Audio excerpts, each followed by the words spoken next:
Today we read from the letter to the Hebrews, chapter 12, verses 3 to 13. Therefore, lift your drooping hands and strengthen your weak knees, and make straight paths for your feet, so that what is lame may not be put out of joint, but rather be healed.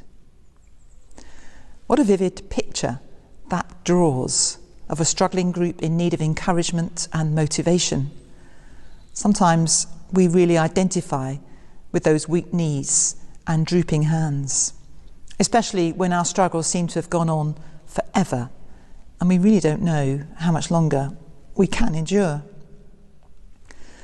The author of Hebrews is speaking about the need and the benefits of discipline, which is a rather old-fashioned concept, less popular today, even as a way of bringing up children.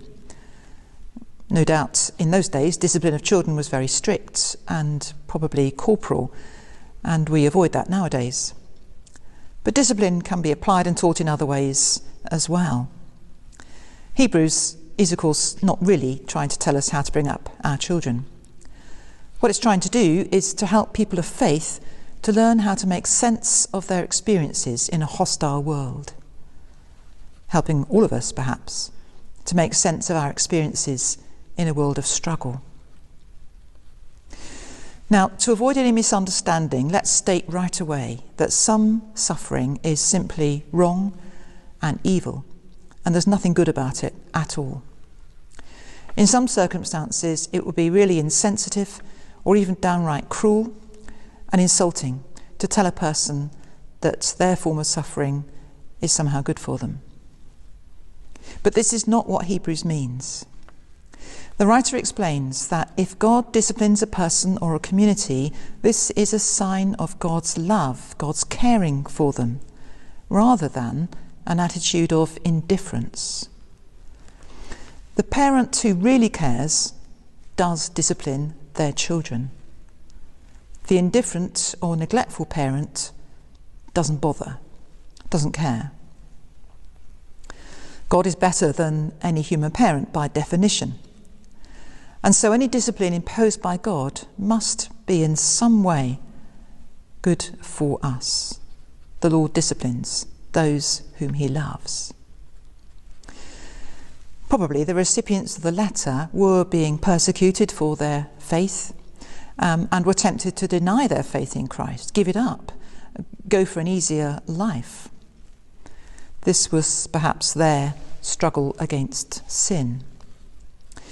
And the example of Jesus is evoked as an encouragement because he endured great hostility without giving up, without denying his trust in God the Father. So, with him as our role model, we should neither be surprised when the life of a Christian is difficult and challenging, nor should we be discouraged when it's tough, as if something had gone wrong. The writer is even saying, the fact is, something has gone right. When you experience hostility from those opposed to the faith, it's a sign that you're walking in the way of the cross. In this country, we are blessed with freedom of religion. And we should pray for our brothers and sisters elsewhere in the world who do not have such protection and who do daily face opposition, persecution, even death for their Christian faith. But in our own situation, perhaps the temptation is more subtle. Discouragement, maybe, as congregations shrink. Fewer people return to church after lockdown.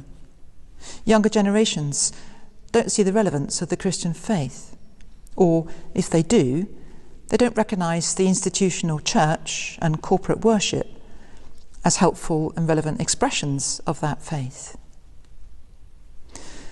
Perhaps as we continue to see so many signs of evil in the world, and often the media focuses our attention on all that's wrong rather than much that is good and right, we can feel very weary and defeated and despairing that things will ever get any better, that our prayers will ever be answered.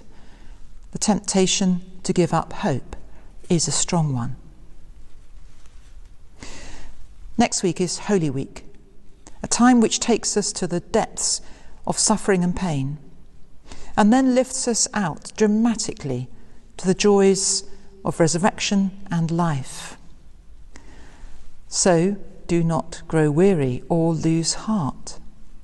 The message is, never give up hope.